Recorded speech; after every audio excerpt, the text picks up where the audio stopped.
네, 오늘은 상승불 속에서 조심스러운 움직임 보여주고 있는 미증시입니다. 저희는 시장 대응에 꼭 필요한 내용들 체크해야겠죠? 글로벌 인사이트 시간인데요. 오늘은 퍼스트프라임 리서치 이동근 대표 모셨습니다. 대표님 안녕하세요. 네, 안녕하십니까?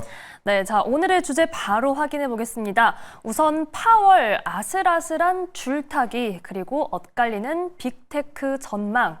자, 저희가 지난주 이 시간이었나요? 이 네. 예상보다 좋은 고용 지표가 나오면서 금리 인하 가능성에 대한 이 전망을 좀 다시금 살펴봤었는데 결국은 뭐 예상대로 신중한 이야기만 가득 나올 수밖에 없었습니다. 우선 이 내용과 키포인트 정리해 주실까요? 사실 이제 그 5월 FOMC가 상당히 좀 여러 가지로 시사하는 바가 크다라는 말씀을 드릴 수가 있을 것 같아요.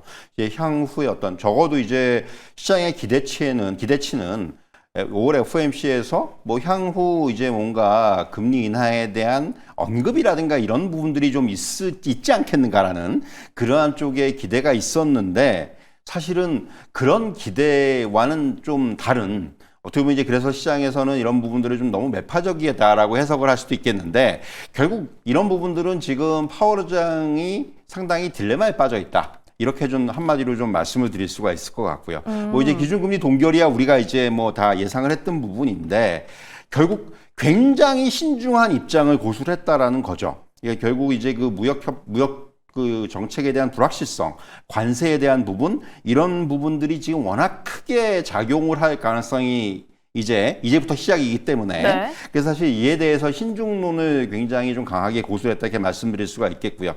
그러니까 결국은 관세가 인플레이션의 재상승 그리고 이제 고용시장의 위축을 초래할 수 있다라는 경고와 함께 그러니까 기다려보자라는 표현을 참 많이 썼습니다. 그러니까 wait and see라는 표현만 11번을 썼는데 그거 말고도 이제 비슷한 어조만 제가 쉬어보니까 한 20몇 번을 썼더라고요, 대략. 그러니까 이게 그만큼 이제 지금 파월 의장의 의도는 시장의 기대보다는 좀 늦게 금리 인하를 할 것이다라는 그런 뉘앙스 그리고 네.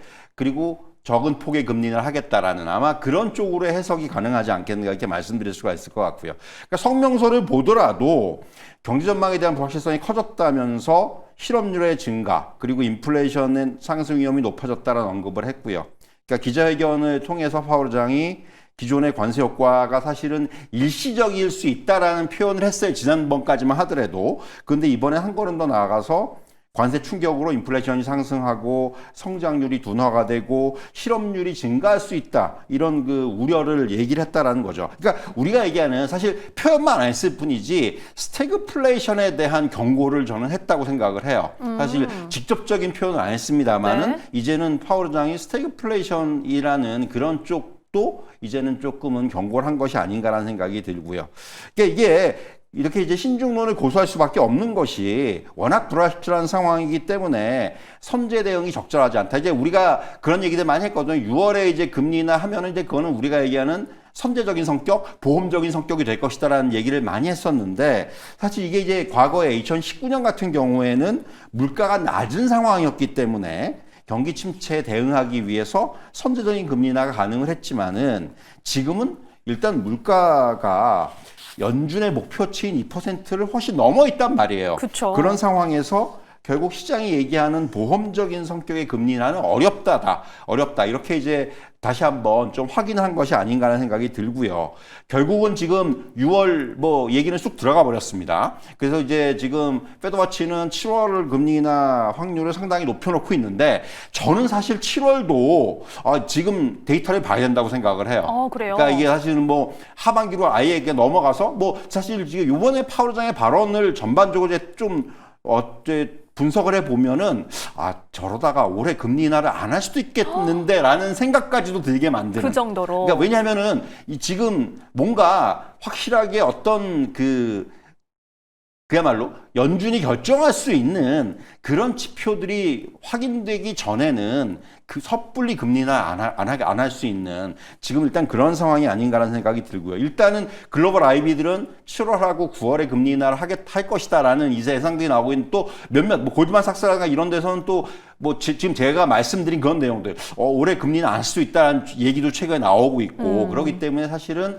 굉장히 지금 시장이 그러니까 연준이 조심스러운 건 사실이다 이렇게 말씀드릴 수가 있겠고요. 서두에서 말씀드렸지만 사실 파월 의장이 굉장히 고민을 하고 있다 이렇게 말씀드릴 수가 있을 것 같아요. 그러니까 전혀 지금 관세 불확실성이라든가 이런 쪽에서의 그 예상이 안 되기 때문에 그렇죠.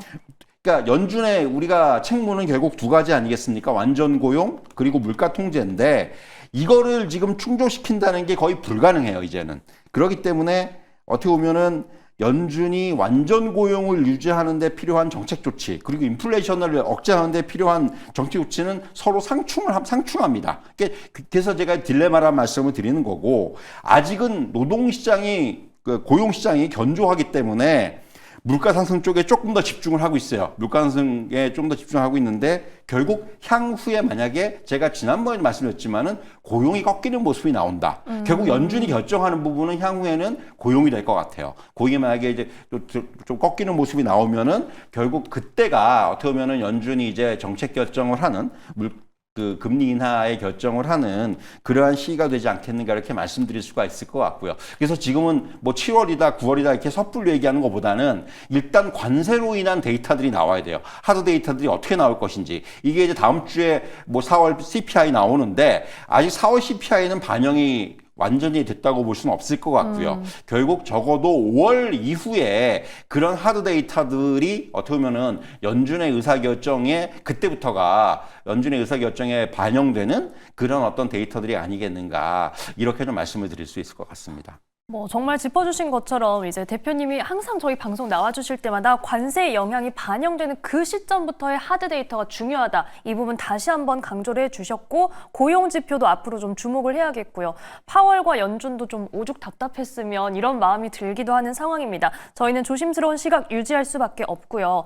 자, 지금 FOMC에서도 불확실성 이야기는 계속 나왔는데 이 이야기를 뺄 수가 없는 게 또 기업들입니다. 전망을 내면서 여기에 대해서 자꾸 이제 우려하는 그런 부분도 나오고 빅테크 안에서도 좀 엇갈렸죠. 사실 그런 얘기들 하죠. 최근에 이제 우리가 얘기하는 M7에서도 이제는 글로벌 IB들의 어떤 그 전망치를 보면은 여기서 이제 사야 되는 기업과 좀 이제 관망을 해야 되는 기업들이 엇갈리고 있다라는 거예요. 그러니까 단적으로 얘기했을 때, 네. 그러니까 우리가 얘기하는 적극적인 매수 추천, 이거는 이제 좀 어떻게 보면 우리 입장에서는 홀드 이런 아마 좀 이제 그 의견들이 좀 엇갈리고 있다 이런 말씀을 드릴 수가 있을 것 같은데 1분기 실적을 공개를 했는데 결국 지금 메타라든가 마이크로소프트 같은 소프트웨어 기반의 기업들은 관세형에서 비교적 자유롭다는 평가를 받고 있습니다.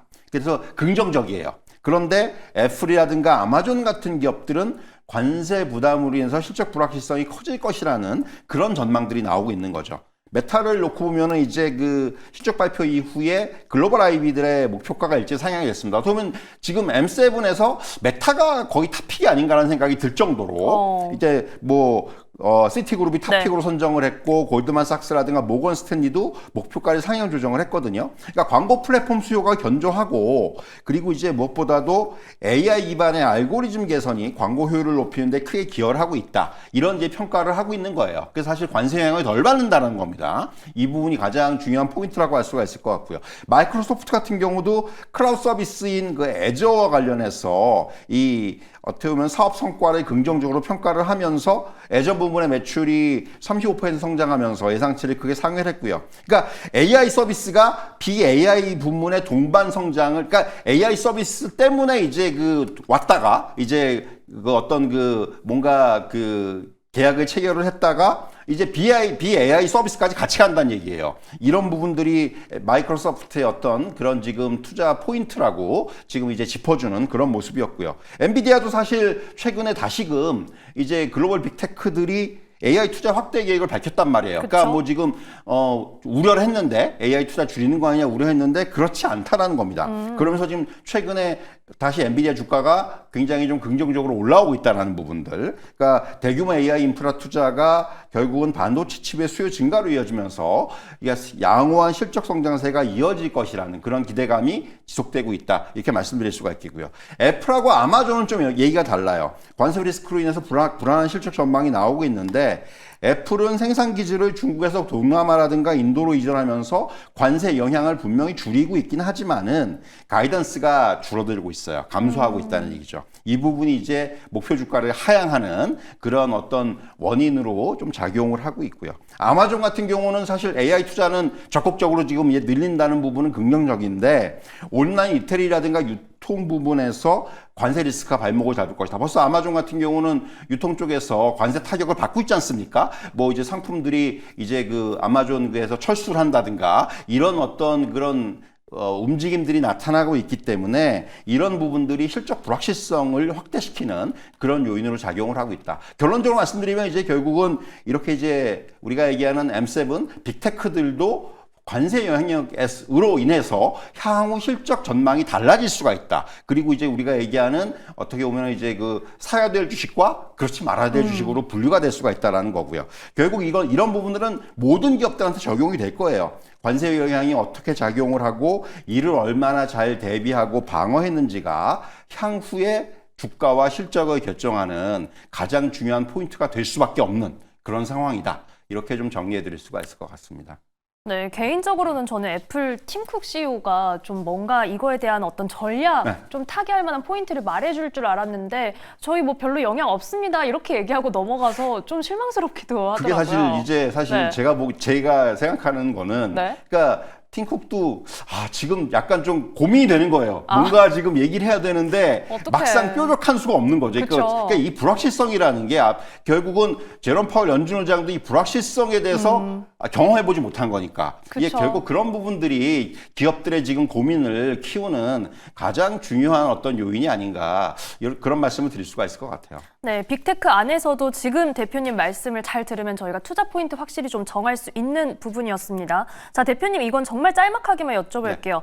이제 미중 무역 협상 코앞으로 다가왔는데 좀 어떤 내용 예상하시나요? 결국 이제 뭐 지금 얘기가 나오고 있지 않습니까? 그러니까 미국이 대중국 관세를 얼마까지 줄여줄지 어떻게 먼저 던지겠죠. 뭐 우리 이 정도로 그러니까 지금 뭐 80% 얘기 나오고 60% 미치다 이런 얘기 나오고 있는데 그 부분을 중국이 또 어떻게 받아들일지 이게 중요할 것으로 보여요. 저는 이게 지금 뭐 영국하고 이제 협상하면서 굉장히 네. 분위기가 좋은데 영국은 사실 이거는 이제 본 게임 전에 들어가는 어떤 이제 워밍업이에요. 그러니까 사실은 이제 다른 나라들 EU도 지금 당장 굉장히 지금 그 교착 상태에 빠져 있거든요. 그러니까 중국은 더 할 거예요. 그렇기 때문에 이거는 굉장히 긴 호흡으로 봐야 되는 그런 상황이라고 볼 수가 있겠고, 그래서 너무 이렇게 우리가 지금 기대는 높은데 이 기대를 너무 높이 가지기보다는 향후에 진행하는 과정에 따라서 우리가 대응을 할 필요가 있다. 이렇게 좀 정리해 드릴 수가 있을 것 같습니다. 자, 결국 무역도 연준도 조심스러울 수밖에 없는 상황에서 그래도 오늘 저희가 빅테크에 대한 투자 전략은 확실히 챙겼습니다. 자, 오늘 말씀 여기까지 듣겠습니다. 퍼스트 프라임 리서치 이동근 대표와 함께했습니다. 고맙습니다.